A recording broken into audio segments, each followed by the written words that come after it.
السلام علیکم ورحمۃ اللہ وبرکاتہ۔ میں جس عنوان کے تحت آپ سے بات کرنا چاہتا ہوں وہ نورانی قاعدہ ہے۔ نورانی قاعدہ ہم لوگ پڑھتے ہیں لیکن تلفظوں کے ساتھ نہیں پڑھتے، تجوید کے ساتھ اس کی ادائیگی نہیں کرتے۔ الفاظ جو ہوتے ہیں ہم الفاظ تجوید کے ساتھ ادا نہیں کرتے۔ وہ تجوید کیا چیز ہے؟ تجوید کہتے ہیں ہر لفظ کو اس کے مخارج سے ادا کرنا۔ الف با تا سا جتنے بھی الفاظ ہیں پڑھتے تو سارے ہیں لیکن تلفظوں کے ساتھ ان کی ادائیگی اور تجوید کے ساتھ ہر لفظ کو اس کے مخارج سے ادا کرنا۔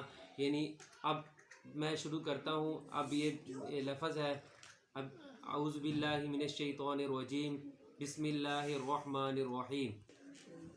الف الف الف تو اس میں تو تلفظوں کی ضرورت نہیں ہے۔ جو با ہے، با میں بھی با یہ لفظ ہے، لمبا کرنا ہے تھوڑا سا، اور اس میں تا تا سا سا۔ اب یہ جو سا لفظ ہے نا، سا، یہ زبان دو دانتوں کے درمیان میں زبان ہو، سا اس طرح ادا کیا جاتا ہے اس کو۔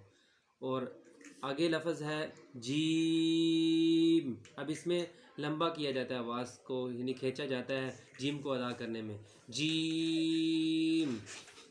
اور اگلا لفظ ہے ح۔ ح یہ لفظ جو ح ہے یہ گلے کے حلق کے درمیان سے، وسط حلق یعنی حلق کے درمیان سے یہ ح نکلے گا۔ اور اس کو نکالنے کا طریقہ یہ ہے کہ ہمارے جو قاری صاحب تھے وہ بتاتے تھے کہ گلے کو اس طرح، یعنی یہ یہاں زبان کو گلے پہ اس طرح زور دو ہاتھوں سے، اس طرح ہا نکلتی ہے۔ تو اس میں محنت کرنی پڑتی ہے، بار بار اس کی پریکٹس کرنی پڑتی ہے تب یہ ہا نکلتا ہے۔ ویسے ہا نکلتا نہیں ہے، ویسے ہا سینے سے نکلے گا جو نارمل ہے، لیکن ہا جب نکلے گا جب گلے پہ زور دیا جائے گا اور اس گلے سے ٹکرا کے آواز آئے گی تب یہ ہا لفظ نکلے گا۔ پہلی جو لائن میں جو ورڈز تھے الف با تا سا جیم، یہ تو نارمل ہی ہے، یہ ہر بچہ پڑھ سکتا ہے، ہر عامی آدمی بھی اس کو ادا کر سکتا ہے۔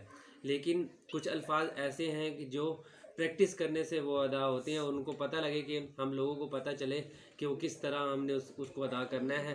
ہا جو لفظ ہے وہ زور لگا کے محنت کرنی پڑتی ہے، پریکٹس کرنی پڑتی ہے۔ بعض اوقات ایک دن لگ جاتا ہے، 2 دن لگ جاتا ہے اس کو نکالنے میں، تو گلا بھی خراب ہو جاتا ہے۔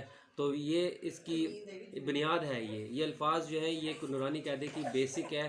اگر ہم اس بظاہر تو ہمیں یہ کچھ نہیں لگتے یہ الفاظ، اس کی الفاظ کی اہمیت کاٹ دو۔ ہا جو لفظ ہوتا ہے وہ سینے سے نہیں ادا کیا جاتا بلکہ گلے سے نکالتا ہے، گلے کے درمیان سے یہ ہا لفظ نکلتا ہے۔ ایک لفظ جو ہا ہے، یہ لفظ ہے جو بعد میں پڑھاؤں گا، اگلے یعنی ویڈیو میں اس کو شیئر کروں گا۔ یہ لفظ جو ہے سینے سے ادا کیا جاتا ہے، لیکن جو ہا لفظ ہے وہ گلے سے درمیان سے نکلتا ہے، اس کے لیے محنت کرنی پڑتی ہے بار بار۔ ہا جیسے اب ہم مثلا ٹھنڈک ہم گرمی کے موسم میں ہو اور باہر کی آب و ہوا ٹھنڈی ہو اور یعنی بارش کا موسم ہو، اس وقت ہم جب باہر جائیں تو ہمیں یوں یعنی ہمیں ٹھنڈک سی محسوس ہوتی ہے، تو ہمیں سکون سا ملتا ہے۔ اس وقت جو منہ سے جو یعنی سانس جو لیا جا رہا ہوتا ہے وہ اس طرح کی آواز سی ہوتی ہے، وہی لفظ جو ہے ہا نکالنا ہے، وہی جگہ ہا کی ہے، نکالنے کی ہے۔ اور بھی ہا کے نکالنے کے بہت سارے طریقے ہیں کہ محنت بار بار کہنا پڑتا ہے، یعنی جو قاری صاحب کہتے ہیں، جیسے اب حفظ کے دوران یہ چیزیں پیش آتی ہیں کہ بار بار محنت کرتے ہیں، لیکن ناظرے والے بچے جو ہوتے ہیں اور عام روٹین میں جو لوگ پڑھنے والے ہوتے ہیں وہ اس طرح محنت نہیں کرتے، اس کو اہمیت نہیں دیتے۔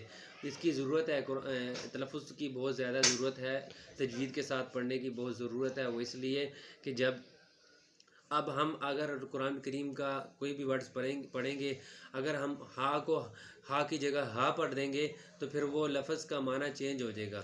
جب لفظ چینج ہو جائے گا تو معنی ترجمہ غلط ہو جائے گا، اس لیے اس کی ادائیگی بہت ضروری ہے، اب کیا کہنا ہے؟ اب یہ جو میں نے کہا کہ ہا کے بارے میں، ہا کے حوالے سے میں نے آپ کو بتا دیا کہ ہا کس طرح ادا کرنا ہے، اور اب یہ بات جو ہے نا ادھر تک کمپلیٹ ہو گئی ہے کہ ہا کے بارے میں یعنی الف با تا سا جیم ہا، یہاں تک یہ بات کمپلیٹ ہو گئی ہے۔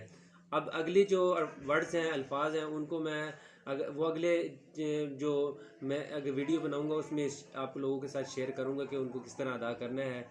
اب جو تختی ہے، یہ تختی جو ہم پڑھ رہے ہیں، یہ تختی نمبر پہلی تختی ہے، اول تختی جس کو کہتے ہیں۔ یہ جو تختی ہے حروف تہجی ہیں، جس کو حروف مفردات کہتے ہیں، علیحدہ علیحدہ حروف، اس حوالے سے تختی ہے۔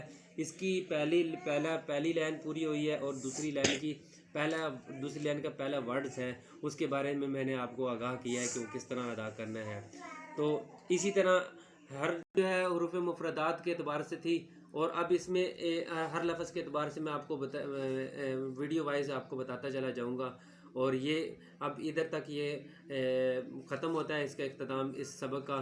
اور یہ میرے جو چینل بنایا ہے on line Quran cream teacher, اس حوالے سے آپ اس کو سبسکرائب کریں، اور اسی طرح اس کو لائک کریں، اور بیل آئیکن جو بٹن ہوگا اس کو آپ دبائیں گے، جس کی وجہ سے میری جتنی بھی آنے والی ویڈیو ہوں گی وہ آپ تک پہنچیں گی، اور آپ لوگ جتنا میرے علم کے مطابق مجھے جو آتا ہے میں آپ کو سکھاؤں گا انشاءاللہ۔